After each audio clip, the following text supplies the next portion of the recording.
That's right in my eyes. Hello, good morning, everyone. Woo! Welcome to the Cohley Conference. We are so excited to have all of you here with us today. To kick things off, just a couple of housekeeping.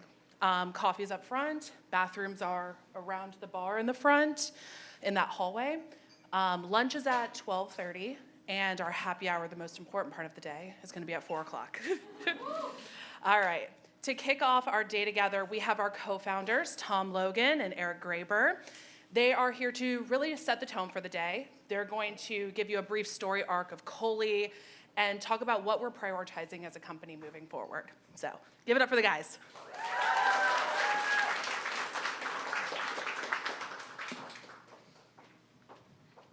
Did you hear that? We got to set the tone for the day. It's a lot of pressure. First of all, I just wanted to welcome everyone to the Cohley Conference, the first annual, which implies there will have to be more.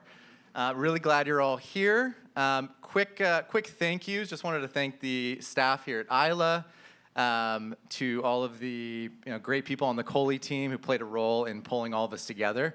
Turns out when we said we wanted to do our own full-day conference, wasn't even aware of all that went into it. So a lot of work, and just super appreciative and grateful for everyone stepping up and playing a role. Also wanted to thank VideoWise here, our sponsor. They will be, give them a round of applause. They'll be talking in a little bit all about video commerce, video reviews on site. And to tee us up here, we wanted to just set a quick couple themes for the day, talk about what the heck we're doing here, and why we're here in the first place. So really the reason that is that working? Nice. Eric feels like he has the power of God with the clicker, and he might abuse it today. All right, so why did we decide to do this conference? I think for this company in particular, even though we're a tech platform, what makes this company special is the team and pulling people together, our relationships with clients, our relationships with partners, our relationships with creators. You're going to hear from creators today all about their perspective on the state of the union of what the creator experience is today, best practices in working with brands. That is going to be awesome. And then, as we've been doing this for nearly a decade now, and we take our role in this ecosystem very seriously. We're also very fortunate to be well connected to some really smart people, many of whom you're going to hear from today. And just a great opportunity to get everyone together. So themes of the day, we're going to talk a lot about how content impacts the entirety of the consumer journey. So the consumer journey today, we know, is not this linear funnel anymore. It's all over the place. It skips, it jumps, and ends up in weird places. So we're going to talk about how content impacts each one of those key touch points of the consumer journey. How should brands, how should agencies working with brands best think about the role that content plays in this path, in this unique series of challenges. Did I forget anything? Okay. Use the power of God. Oh, click it one more time.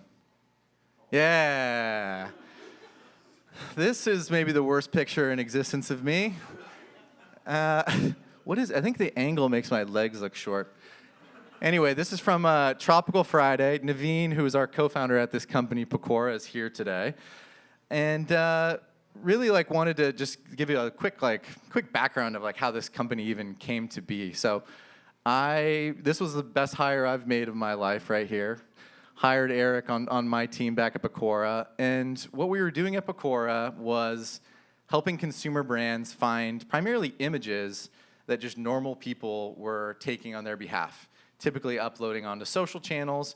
We would help them find it, get rights to it, and ultimately put it right at the point of purchase. And the thought there was that, and this showed up in the numbers around conversion rate, around experience, that it did something from just a peer validation standpoint, an authenticity standpoint, to get would-be consumers to go from, I'm on the product page, I see this, what's it going to take to get me across the line? Oftentimes it's seeing real people featuring the actual products.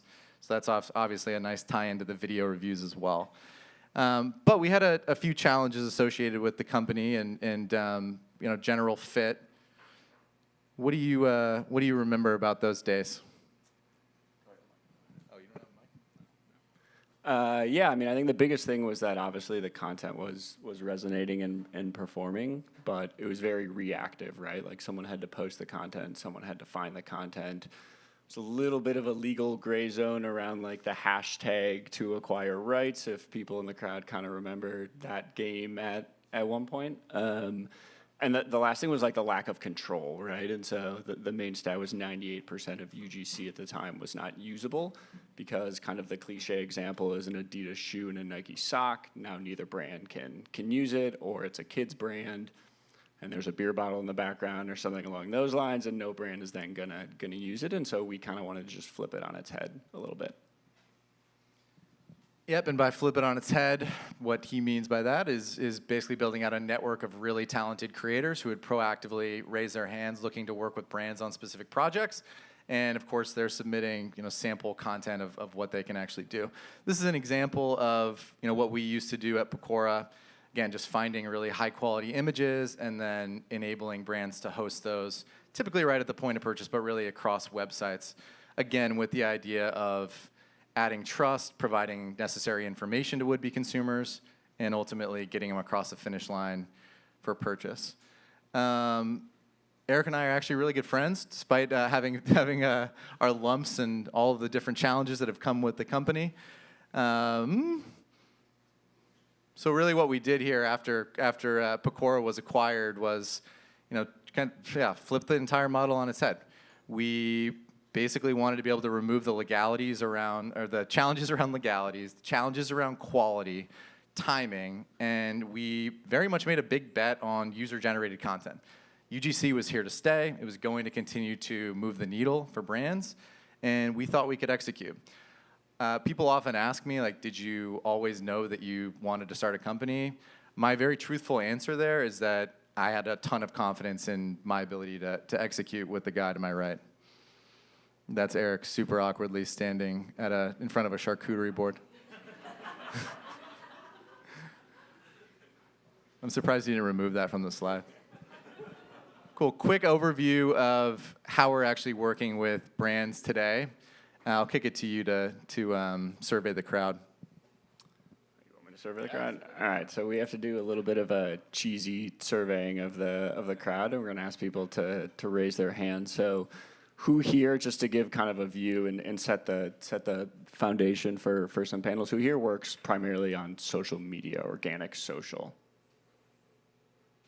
And who works on paid? All right, we got a lot of paid. What about Amazon and retailer focused? This side of the room. And do we have any creative people in here? All right, we have some. All right. I guess creators, yes. So, I mean, a nice breakup of across, I would say, like social, paid, and retail. We also some e-com, some email that are leveraging some content. But I think this slide talks through how the ways brands are using us and the importance of content as a whole. I think you guys already know all this, but it is just a nice visual to see where content fits in all of these buckets. Yeah, it's pretty rare that a client will work with us in exactly the same way. Oftentimes we'll touch, retail and social, but not paid. With some, it's all paid, and we're looking to do more to support Amazon. Really, just depends on the relationship. We're trying to work backwards from where that content is most impactful in the consumer journey at the end of the day. Okay, we're not going to play this video, so you can just stare at my face over there. In terms of what we're most excited about for the future, I mean, a million things come to mind, right? But like what really is a little bit cliche, but also very true, is our excitement around what AI can do for the platform specifically. So a lot of how we think about AI specifically is around efficiencies and overall customer experience on the platform. Really, we think that AI should unlock the ability for a customer to see a very customized platform that understands their preference, knows their brand guidelines, that takes into account new customer insight studies, as well as demonstrated preference on the actual platform. It should be malleable. It should really mold to the actual brand. It should also ensure customer safety in terms of high quality content, to make sure that guidelines are being met. These are all really, really important things, particularly for larger brands. And AI enables us to do that, in a significantly uplifted way. Anything you wanted to add here? Okay, sounds good. And yeah, I mean, content is the connective tissue between brands and its consumers at every single touch point. Again, that is going to be a very macro theme that we hit on throughout the day. And each panel will kind of get into specifics around different channels, best practices with content on Amazon, on paid, and on all these different channels that are so critical to the consumer journey. Oh, you don't have to play that. Welcome to Cohley. Welcome to Cohley. All right, real quick before we get into this next panel, cannot wait to hear from creators. I'm going to do an awkward thing as well, and if you could just stand up and just say hi to people next to you if you don't already know them. I used to have to do this at church. I hated it, but now I get to make you guys do it. Thanks all.